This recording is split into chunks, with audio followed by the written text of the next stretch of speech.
ಗುಬ್ಬಿಯಲ್ಲಿ ಹಾಡ ಹಗಲೇ ಅಪರಿಚಿತರ ಗುಂಪಿನಿಂದ ಯುವಕನ ಕೊಲೆ ಯತ್ನ ನಡೆದಿದೆ. ಈ ಬಗ್ಗೆ ಒಂದು ಬ್ರೇಕಿಂಗ್ ನ್ಯೂಸ್ ನೋಡಿ.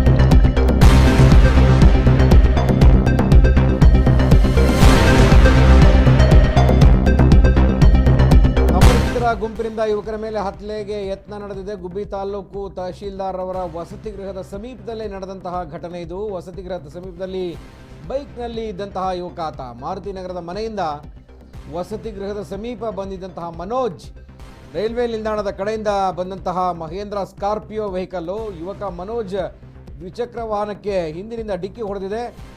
ಹಲ್ಲೆಯ ಸೂಚನೆಯನ್ನು ಹರಿತಂತಹ ಮನೋಜ್ ದ್ವಿಚಕ್ರ ವಾಹನವನ್ನು ಬಿಟ್ಟು ಓಡಿದ್ದಾನೆ ಪ್ರಾಣ ರಕ್ಷಣೆ ಮಾಡಿಕೊಳ್ಳೋದಕ್ಕೆ. ಇನ್ನು ಆತನನ್ನು ಹಿಂಬಾಲಿಸ್ತಾರೆ ಸ್ಕಾರ್ಪಿಯೋ ವಾಹನದಲ್ಲಿದ್ದಂತಹ ಅಪರಿಚಿತರು. ಸಮೀಪದಲ್ಲಿದ್ದಂತಹ ಸಹೋದರ ಸಂಬಂಧಿ ಮನೆಗೆ ಮನೋಜ್ ಹೋಗ್ತಾನೆ, ರಕ್ಷಣೆ ಪಡ್ಕೊಳ್ತಾನೆ. ಮನೆಯವರು ಕಿರ್ಚಾಡ್ತಾರೆ ಆ ಸಂದರ್ಭದಲ್ಲಿ. ಆಗ ಸಾರ್ವಜನಿಕರು ಗುಂಪು ಸೇರ್ತಾರೆ. ಸಾರ್ವಜನಿಕರ ಗುಂಪು ನೋಡಿ ಅಪರಿಚಿತರು ಪರಾರಿ ಆಗ್ತಾರೆ. ಗುಬ್ಬಿ ಪೊಲೀಸ್ ಸ್ಟೇಷನ್ ಲಿಮಿಟ್ಸಲ್ಲಿ ನಡೆದಿರುವಂಥದ್ದು. ಸ್ಕಾರ್ಪಿಯೋ ವಾಹನದಲ್ಲಿದ್ದಂತಹ ಒಬ್ಬ ವ್ಯಕ್ತಿ ಮನೋಜ್ಗೆ ಪರಿಚಯಸ್ಥ ಕೂಡ ಆಗಿರ್ತಾನೆ.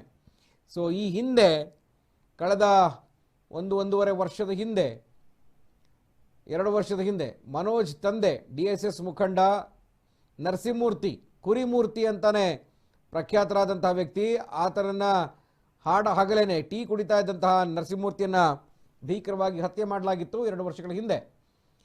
ಸೊ ದಾಳಿಗೆ ಸಂಚು ರೂಪಿಸಿ ಬಂದವರಲ್ಲಿ ಪತ್ತೆ ಹಚ್ಚಿ ಕಾನೂನು ಕ್ರಮ ತೆಗೆದುಕೊಳ್ಬೇಕು ಅಂತ ಆಗ್ರಹಪಡಿಸಿದ್ದಾರೆ. ಗುಬ್ಬಿ ಪೊಲೀಸ್ ಸ್ಟೇಷನ್ನಲ್ಲಿ ಮನೋಜ್ ದೂರು ದಾಖಲು ಮಾಡಿದ್ದಾರೆ.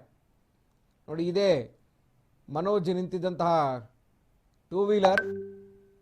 ಸೊ ಇದೀಗ ಆ ಸ್ಥಳಕ್ಕೆ ಅಪರ ಪೊಲೀಸ್ ವರಿಷ್ಠಾಧಿಕಾರಿ ಮರಿಯಪ್ಪ ಭೇಟಿ ಕೊಟ್ಟು ಪರಿಶೀಲನೆ ನಡೆಸಿದ್ದಾರೆ.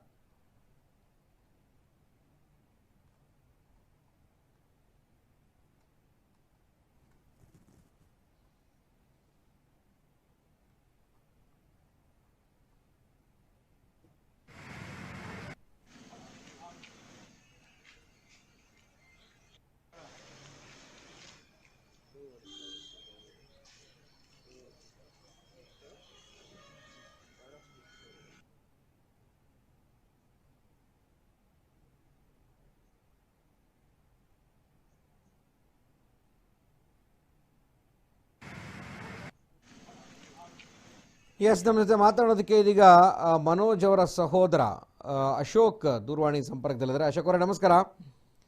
ಕಳೆದ 2 ವರ್ಷಗಳ ಹಿಂದೆ ನಡೆದಂತಹ ಒಂದು ಭಯಾನಕ ಘಟನೆ ನಿನ್ನೆಯೂ ಕೂಡ ಮರುಕರಳಿಸ್ಬಿಡ್ತಾ ಇತ್ತ ಅಂತ. ಏನಕ್ಕೆ ಈ ದ್ವೇಷ, ಯಾಕೆ? ಸೊ ಯಾರವರು ಬಂದಿದ್ದು, ಹೆಂಗ್ ನಡೀತಿದ್ದು ಘಟನೆ ಅಶೋಕ್? ಅದೇ ಸರ್, ಗೊತ್ತಾಗಿಲ್ಲ ಯಾರು ಅಂತ. ಎಲ್ಲ ಗೊತ್ತಾಯ್ತು. ಅದು ನನ್ನ ತಮ್ಮ ಒಬ್ನೇ ಹೋಗ್ಬೇಕಾದ್ರೆ ಅಟ್ಯಾಕ್ ಮಾಡಿರೋ ಸರ್. ಅವರು ಕೊಲೆ ಮಾಡಕ್ಕೇನೆ ಬಂದಿರೋದು. ಸೊ ಹೆಂಗೆ ತಪ್ಪಿಸ್ಕೊಂಡು ನಿಮ್ಮನೆಗೆ ಬಂದಿದ್ದ ಅಶೋಕ್? ಇಲ್ಲ ಸರ್, ನಾನಿರೋದು ಬೆಳಗಾವ್.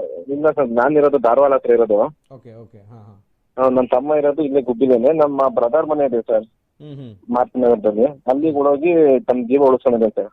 ಓಕೆ, ಯಾಕೆ ಹಿಂಗೆ ಅಂತ? ಯಾಕಂದ್ರೆ 2 ವರ್ಷದ ಹಿಂದೆ ನಡೆದಂತ ಘಟನೆನೇ ಇನ್ನೂ ಮಾಸಿಲ್ಲ. ಬೆಚ್ಚ ಬಿದ್ದಿದ್ರು ಗುಬ್ಬಿನವರು, ತುಮಕೂರು ಜಿಲ್ಲೆನವರು.